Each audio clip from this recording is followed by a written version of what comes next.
The journey is conversations with ordinary people about stories of transformation and how we may have had setbacks in our life and how we persevered through those, how we've learned from those obstacles, and how they've maybe helped us on our path today.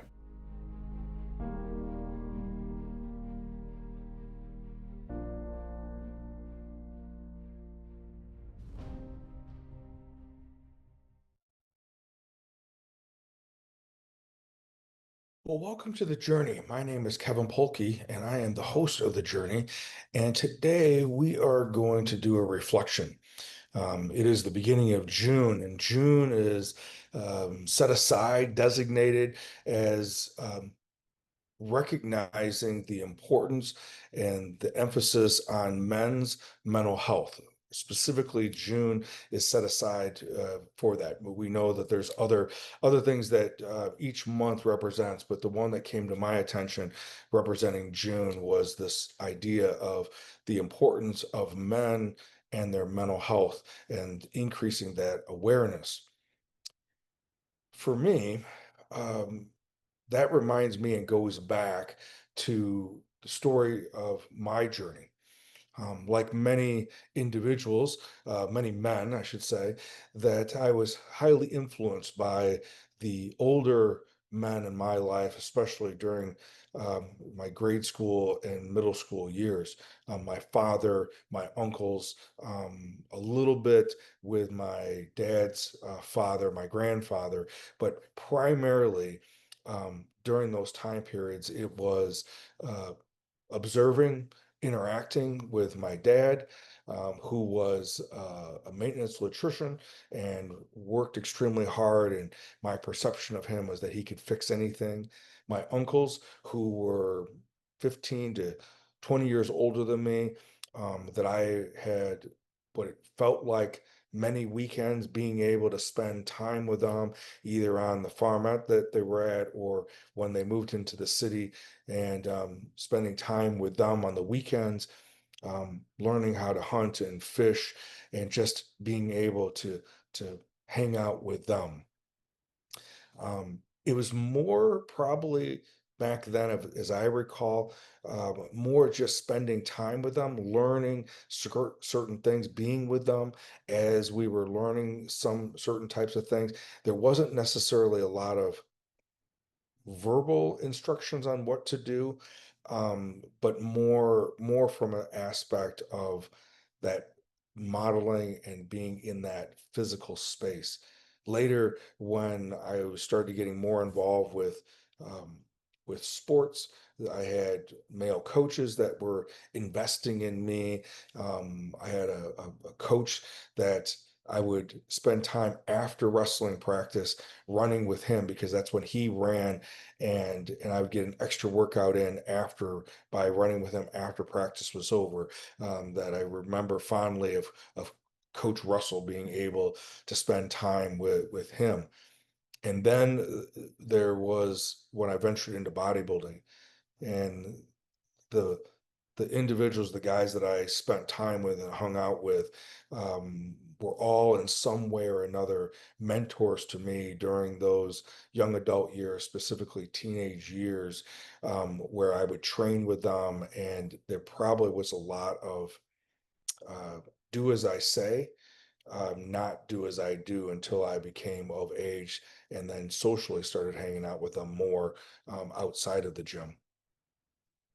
When bodybuilding came to an end, for me, that was really a very difficult time. It was my identity was wrapped up in competitive athletics, and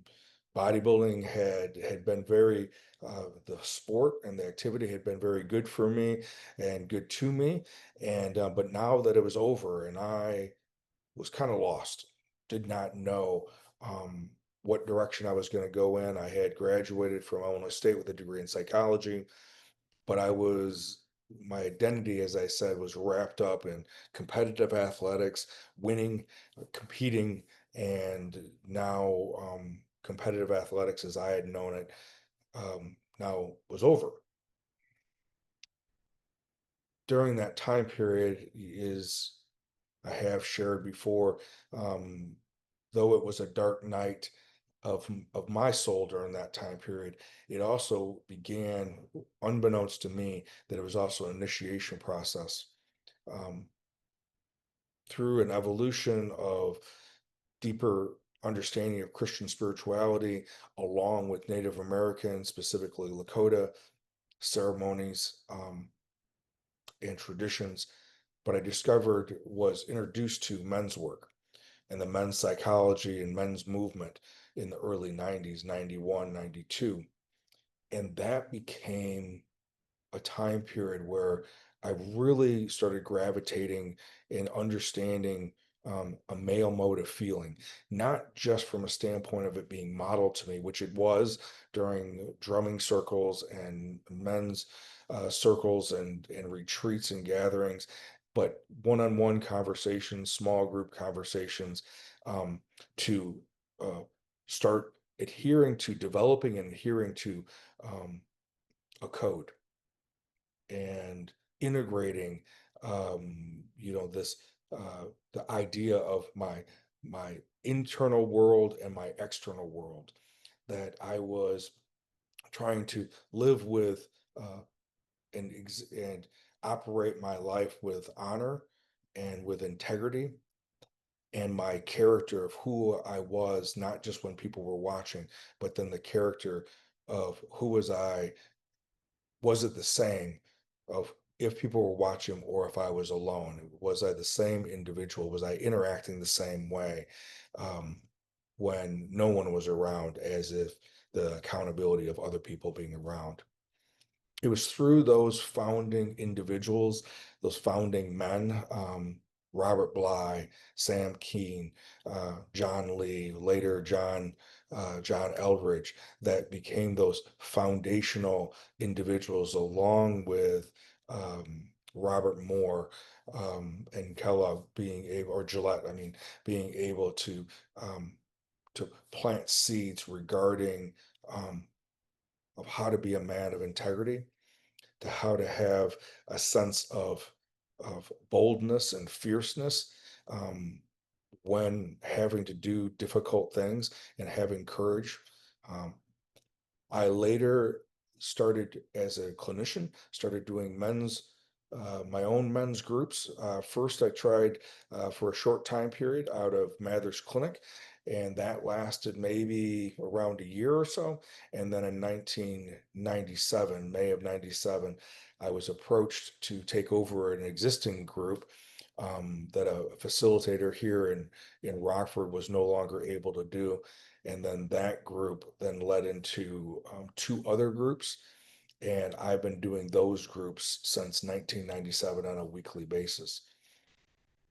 What I've experienced during that time period is being able to, in group or on one-on-ones, being able to work with men to help them, uh, developing an understanding of what is the male mode of feeling, different than the female mode of feeling, though there is this, as we talk about this analogy of this fierceness, a fierceness to be able to have love and compassion as if you're holding a baby in one hand, and a fierceness to stand a line physically, mentally, emotionally, and spiritually, and having metaphorically a sword in the other, to be able to balance between those two. And though, even though we're talking about, from an aspect of metaphor, but that fierceness, in a fierceness of pursuit of loving your significant others, being able to face your fears and have a fierceness to face your fears, to be able to stay true to how God had created you, and being open to the Spirit moving you and being able to be present, is all the things that we talk about in group and that I continue to work on. I think there has been a lot of different things that have challenged men, just as they've challenged women over the past decades, and to resist this idea of a false sense of masculinity when they talk about this, um, almost like a consumer like mindset of uh,